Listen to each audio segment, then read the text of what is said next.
I had an opportunity one time to fight Jon Jones on no notice. I want to say it was 7 days.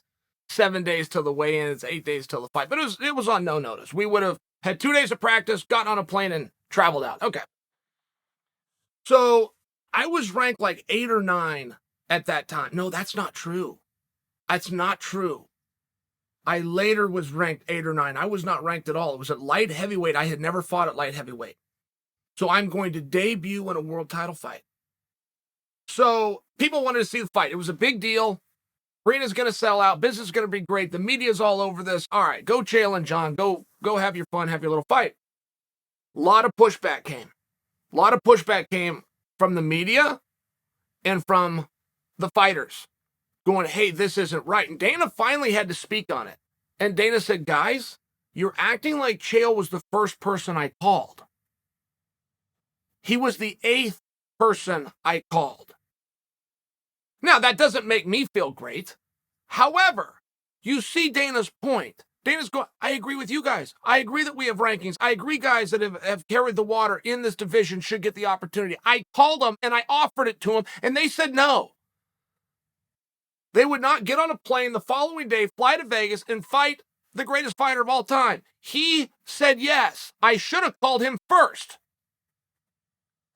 Great point. Nobody argued it again. It was then my fight. That was it. As soon as Dana had cleared that up. In fact, we didn't do the fight. We ended up going to the Ultimate Fighter. They air the Ultimate, and we fight like 5 months later, but it was still Jon's next fight. It was still my next fight. Because everybody else said no. Now, I tell that story because Bobby Green on Ariel's show said, I'm sure I wasn't the first guy called. I just got done fighting and I was on vacation. But I guarantee all the other guys they called are, and he's the P word, right? These guys were being wimps. Who'd they call? The one part of my own story that I've always wondered, who got called that said no? And I will beg you guys to always be prepared for an opportunity that may never come, than to be presented with an opportunity that you have to turn down because you're not prepared. I will beg you. I will beg you to learn self-defense. I will beg you to learn accounting and marketing and mathematics in case it's a job, but be prepared. I have an insurance policy. I don't think I'm going to die. I don't think I'm going to die soon, but I'm prepared in case I do. It's all along the same vein. I don't know if my kids will go to college. I have a fund for them in case they do. I'm prepared. Just to use an example. So when you have fighters who want to be treated like every other sport. Have you ever heard that expression? We treat us like every other sport. Well, every other sport, the people go to work more than 3 times a year. And when they're called upon to show up on game day, they show up on game day. And they never once ask, who am I playing against? Is he Orthodox or is he South? But they don't say these things.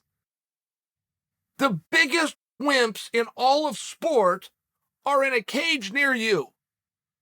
The most mentally weak, unprepared, don't want to have to do anything, have everything done for them group in all of sport is the alleged tough guys fighting in a cage with their shirt off 3 times a year. And Bobby Green is right. I never thought of it. I thought of it as soon as I heard Bobby Green say it. He wasn't the first one called, was he? They didn't want to change the weight and spot 5 pounds, did they? They didn't want to do any of those things. Why would you? What kind of negotiation is that? We're going to do a 55-pound belt. We're not going to do it at 55. They do it because they were out of options. Bobby's right. Bobby wasn't the first one called. Bobby's just the only non-P word in the entire group. I would like to know who else was on that list because this was an opportunity right here.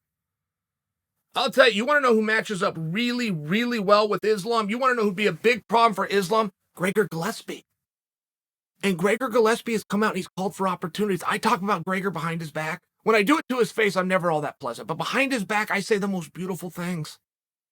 I have told people countless times, this is back when Khabib was fighting, the one guy that can match Khabib endurance and grappling-wise is this guy named Gregor Gillespie. I tell people about him.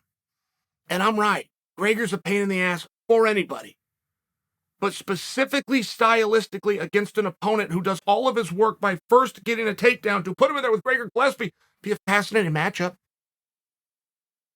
But I can't make that a main event. I can't get that on ESPN. I can't get that in front of Dana. Gregor can do that, and then I can co-sign it. I can back him up, and I can help tell the story. And I only bring Gregor into this. I don't know that Gregor was called. I don't know who was called. What I do know is there's a massive opportunity to get to the one spot in the sport that everybody who gets in the sport should strive to get to, which is the main event. That's it. You can't force an unknown group every Tuesday at 9 a.m. to put you on a ranking. You can't make them do that. You can't make anybody put up a title fight. You can't get the belt and then defend it 5 times and change weight. You can't do those things. They're all byproducts, but you can try to steer it in that direction. And your one and only goal should be to become the main event. You got to be good enough, and you got to be popular enough. If you can be both, great. But if you can only be one, good enough or popular enough, either one of them can get you to the coveted main event. This was an opportunity opened up. I did not see anybody go on social media and demand that fight. If this would have been at 170 pounds, Belal Muhammad would have demanded the fight, and he would have said it before anybody, and he would have said it the loudest. But it wasn't 170, so Belal's not in there. Who is the Belal at 155? The answer is now Bobby Green. But Bobby had just got done fighting, didn't think he was on the table. Andy was on vacation and wasn't even in camp. He still said yes. He inconvenienced and changed anything. They said, give me 5 pounds and I'll see you in 2 weeks. But Bobby's right. Bobby was not the first one called. The first one called they didn't change a weight class for. Dana said he called 8 people before he called me.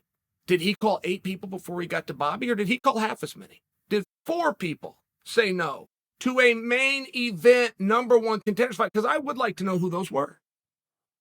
I do a good job of influencing over here. You 2 people and me, we're a pretty powerful group. We get listened to. I'd like to know who to not talk about. Doesn't do me any good to look wrong. Doesn't do me any good to get behind a guy and build him up to you guys if secretly he's a coward. Who did they call before they called Bobby Green? Why did nobody try to step in front of this thing and demand that they were called? Chris Lencioni, does that name ring a bell to any of you guys? Fights under the name Sunshine. He's a 45-pounder. He's damn good. He's a 45-pounder. Wants an opportunity. I believe Lencioni has a fight coming up on Dana White Contender Series. Wants an opportunity. He offered to fight Islam. Now, I got nowhere with that. I take that to Sean Shelby, and Sean said, hey, this guy's not signed to the company, and he's not even a 55-pounder, but I really appreciate the opportunity. Okay, good enough. Either way, Chris Lencioni's name is now in Sean Shelby's ear. Only good things happen. But I'm being literal at this point. I am being literal. I did not hear anybody ask for this opportunity aside from Sunshine. I'll take anybody. It could be Roy Nelson. I'll pat him up and give him the credit. I don't care if they can make the weight or not. How come nobody spoke up and how come nobody tried to get this? Belal Muhammad would have tried if it's at 55. That's very in line with the way Belal does things. Why did no 55-pounder do it? Bobby's right. Bobby knows something. And so does Dana. And Dana's in the promotion business. He's not in the call you out, embarrass you business. Dana would love to keep those names protected, the same as the 8 guys that he allegedly called before he called me. He'd love to. Doesn't serve anybody to out these guys that either don't want an opportunity or weren't prepared for an opportunity or whatever other excuse they came up with to say no. Bobby Green was not ready to fight. He happened to be in shape because he just fought.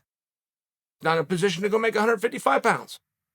He's not in camp. He's on vacation. He still said yes. Name names. Bobby's right. Bobby classified them all with one swoop stroke of the brush. All with the P word. Bobby's right. They are. I'd like to know who they are.